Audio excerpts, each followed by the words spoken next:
ہمارے ملک پاکستان کی بدقسمتی ہے کہ جو لوگ پاکستان کی خیرخواہی چاہتے ہیں، جو اس ملک کی بہتری کا سوچتے ہیں، ملک کی مفادات کا تحفظ کرتے ہیں، پاکستان کا نام روشن کرتے ہیں، ان کو یہاں سزا ملتی ہے، اس کو یہاں انعام نہیں ملتا۔ یہ ہماری ملک کی بہت بڑی بدقسمتی ہے، اور یہ 1947 سے جب سے پاکستان بنا ہے اسی وقت سے اور آج تک یہ چلا رہا ہے۔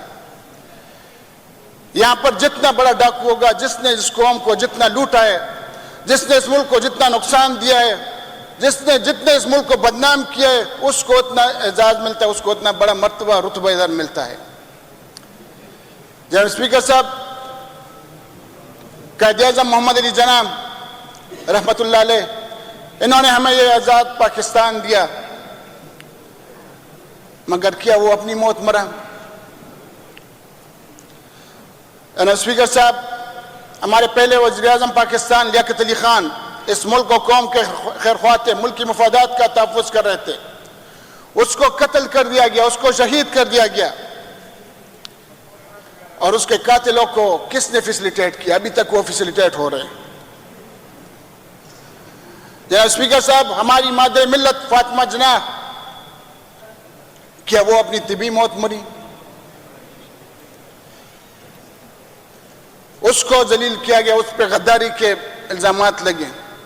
پاکستان میں ایک مولوی ہے، وہ فوراً فتویٰ جاری کرتا ہے کہ یہودی ایجنٹ ہے، یہ کافر ہے، اور ایک ہمارے دوسرے اسٹیبلشمنٹ والے ہیں، وہ فوراً غداری کا الزام لگا رہتے ہیں، ان کے پاس غداری کے فتوے ہیں۔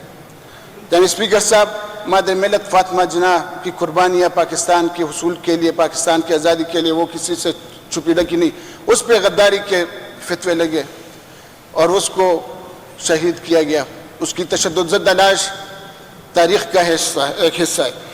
جناب اسپیکر صاحب، ڈاکٹر عبدالقدیر خان، پاکستان کی ہیرو، ہمارے محسن پاکستان، جنہوں نے پاکستان کو ناقابل تسخیر بنایا، پاکستان کو مسلم امہ کا پہلا ایٹمی طاقت بنایا، پاکستان کو ایک ایٹمی قوت بنائی کا تاکہ دشمن اس پاکستان کی طرف اگر آج میلی آنکھ سے نہیں دیکھ سکتا تو وہ کارنامہ ڈاکٹر عبدالقدیر خان کا تھا۔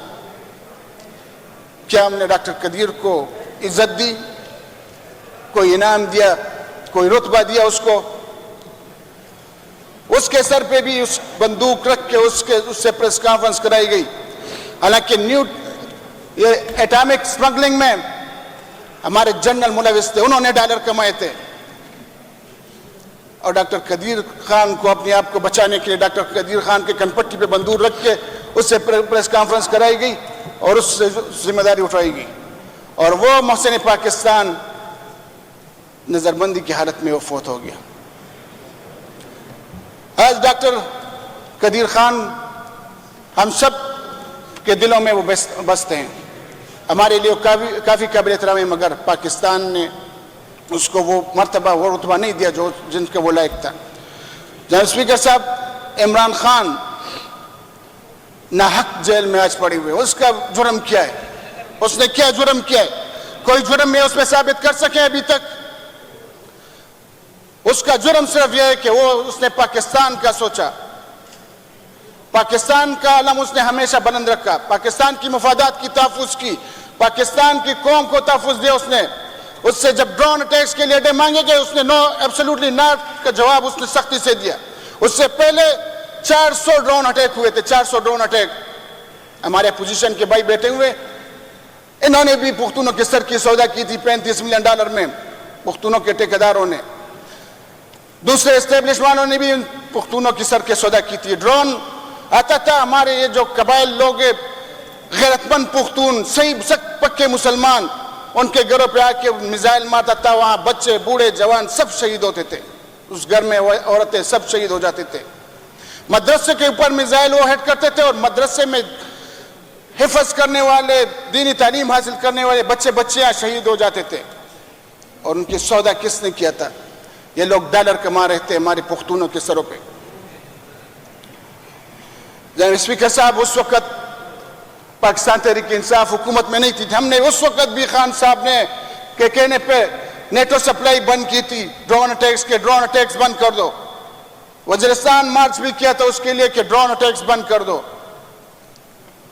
اور جب گورنمنٹ میں آئے تو کوئی ڈرون اٹیکس نہیں ہوا اس وقت کے بعد، کیونکہ خان صاحب نے قوم کے سر کا سودا نہیں کیا، قومی مفادات کا تحفظ کیا۔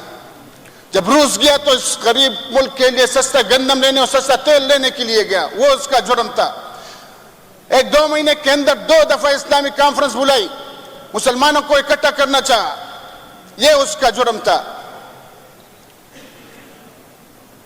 جناب اسپیکر صاحب، UN میں یہود و نصارہ کے زمین پہ کھڑے ہو کے حرمت رسول صلی اللہ علیہ وسلم پہ اس طریقے سے بات کی کہ پاکستان کی تاریخ میں کسی مسلمان حکمران نے اس طرح بات نہیں کی، یہ اس کا جرم تھا۔ پاکستان میں سیرت النبی پہ ریسرچ اور PhD کے لیے انہوں نے القادر یونیورسٹی بنائی تاکہ نوجوان نسل کی اخلاقی اقدارتی کو وہ سیرت النبی پڑھ سکے، سیرت النبی سے واقف ہو، یہ اس کا بڑا جرم ہے سر۔ بہت بدقسمت ہے ہم لوگ کہ ہمارے سپہ سالار بزدل نکلتے ہیں۔ سپہ سالار بہادر ہوا کرتے ہیں کسی قوموں کا، ہمارے سپہ سالار بزدل ہوتے ہیں۔ امریکہ کی 3rd class deputy secretary Donald Lu, deputy secretary یہاں ڈپٹی کمشنر کے لیول کا برابر بندہ ہوتا ہے، وہ ایک معمولی دھمکی دیتا ہے، رات کے 12 بجے عدالتیں بھی لگتی ہے، ہماری جرنلز بھی بھاگتے دوڑتے ہیں، اور ایک 25 کروڑ عوام کا منتخب وزیر اعظم ایک 3rd کلاس بیوروکریٹس کے معمولی سی دھمکی پہ اس کو ہٹایا جاتا ہے۔ ہمارے 15-16 سیاسی پارٹیاں وہ بھی اکٹھے ہو جاتے ہیں جو جمہوریت کے دعوے کرتے ہیں، اور آج بھی باتیں کرتے ہیں کہ ہم آپ کے ساتھ ہیں، اور جو کچھ ہو رہا ہے یہ ٹھیک نہیں۔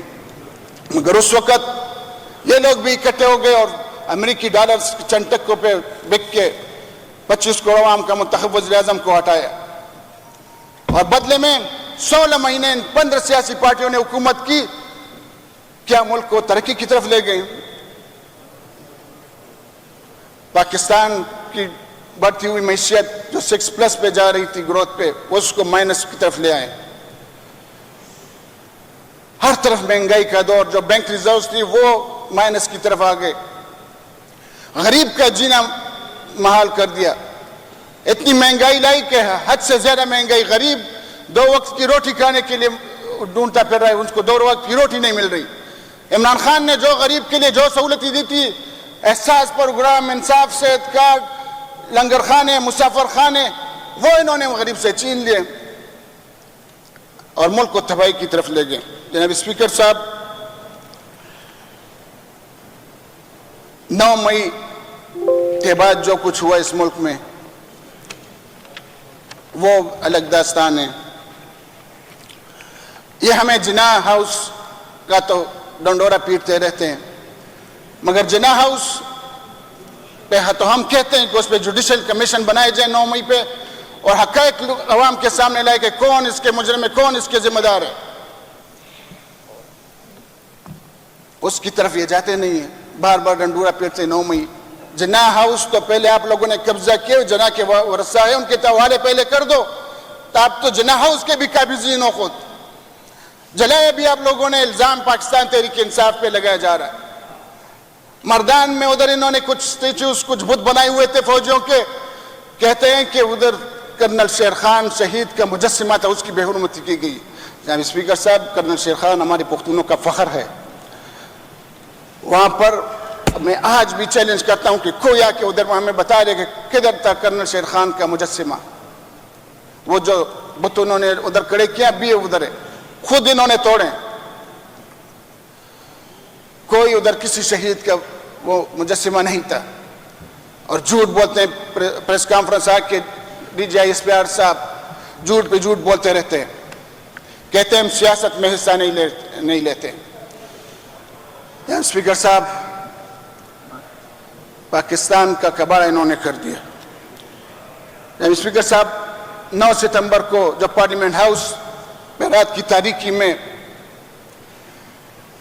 ادھر جو انہوں نے جو کارروائی کی ہے، 25 کروڑ عوام کے منتخب نمائندوں کو وہاں سے رات کی تاریکی میں جس بے عزتی کے ساتھ وہاں سے اٹھایا گیا، یہ پاکستان کی تاریخ کا ایک سیاہ ترین دن لکھا جائے گا، کیونکہ پاکستان کی تاریخ میں کبھی ایسا نہیں ہوا تھا کہ پاکستانی پارلیمنٹ پہ پاکستانی ادارے اس پہ اٹیک کرے.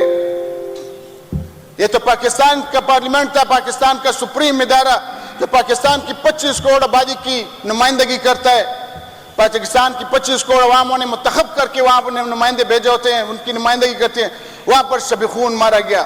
یہ پاکستان کی تاریخ کا سیاہ ترین دن شمار ہوگا. ہم اس کی جتنے بھی وہ مذمت کرتے ہیں وہ کم ہے.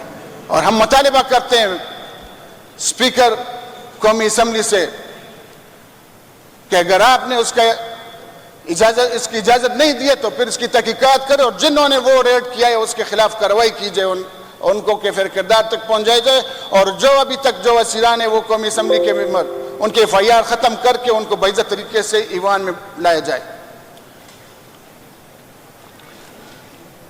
جناب اسپیکر صاحب,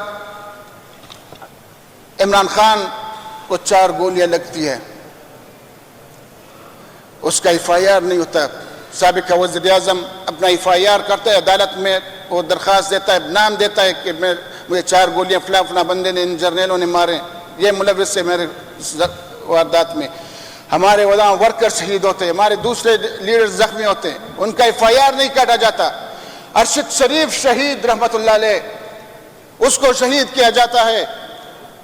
صحافت کا ایک عظیم شہید, اس کی والدہ عدالت میں آ کے لکھ کے دیتی ہے کہ یہ فلانا بندہ میرے بیٹے کا قاتل ہے, انہوں نے میرے بیٹے کو شہید کیا ہے, اس کا FIR نہیں کیا جاتا. جناب اسپیکر صاحب, یہاں عدلیہ کو انصاف کرنے نہیں دیا جاتا. یہ لوگ عدلیہ کو انصاف کرنے نہیں دے رہے. عدلیہ کا آج, اگر پاکستان عدلیہ کا آج دنیا کے رینکنگ نمبر میں 130-135 نمبر ہے, تو وہ ان کی گند کو صاف کرنے کی وجہ سے ہے. یہ اپنے گند ان پہ صاف کرتے, اس لیے آج عدلیہ کا نمبر 135 اور 140 کے درمیان ہے. یعنی اسپیکر صاحب, اگر عدلیہ جب انصاف پہ آتی ہے تو یہ پھر ان ججز کی ڈگریاں کو جعلی کرتے ہیں, ان کو مختلف دھمکیاں دیتی ہیں, ان کے گھروں میں کیمرے لگاتے. یہ اپنے ڈیوٹیاں چھوڑ کے پاکستان کو فتح کرنے کے لیے لگے ہوئے ہیں. جناب اسپیکر صاحب, میں جسٹس وقار سیٹھ پشاور ہائی کورٹ کے جسٹس وقار شیخ کو دونوں ہاتھوں سے سلام کرتا ہوں, جنہوں نے پہلی دفعہ آرٹیکل 6 کے تحت ایک جنرل کو سزائے موت کی سزا سنائی تھی. اور میں آج بھی یہ مطالبہ اس فارم سے کہتا ہوں کہ اس فیصلے پر عمل درآمد کیا جائے, کیونکہ جسٹس وقار سیٹھ کے اس فیصلے میں تھا کہ اگر وہ فوت ہو گیا تو اس کو قبر سے نکال کے اس کو پھانسی پہ لٹکایا جائے. تو میں مطالبہ کرتا ہوں کہ اس فیصلے پہ عمل درآمد کیا جائے, تاکہ کوئی پھر آرٹیکل 6 کی طرف آئین توڑنے کے خلاف ورزی نہ کرے. جناب اسپیکر صاحب, افغانستان میں جب رشیا آ گئی تو انہوں نے دنیا سے, مسلم دنیا سے مجاہدین کے نام پہ لوگ اکٹھے کی کہ جہاد ہے. بالکل وہ جہاد تھا. میں بھی مانتا ہوں کہ ایک غیر مسلم ملک مسلمان ملک پہ قابض ہو گیا تھا اور وہ بالکل انہوں نے جارحیت کی تھی, وہ جہاد تھا. مگر کیا ہمارے مذہب میں تبدیلی کرنے والے یہود و نصارہ ہیں؟ اس وقت بھی امریکی مفادات کے لیے ہمارے جنرل بک رہے تھے, ڈالر کما رہے تھے اور مجاہدین اکٹھے کر رہے تھے اور جہاد کا نام دیا تھا.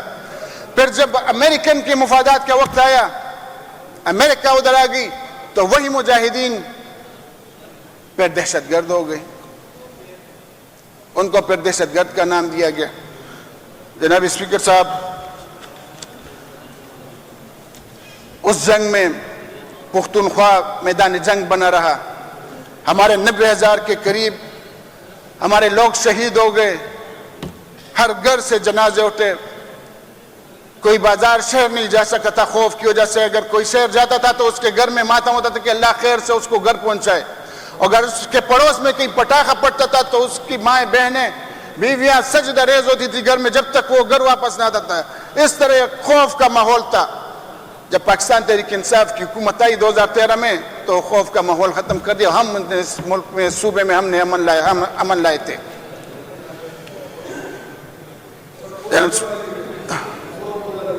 لگوں تے صبروں کا ظالمانو چا خبر کو پورے شي کنه تا په هغه کې چرته خبرې شوې وي کاؤنٹ کریں جی.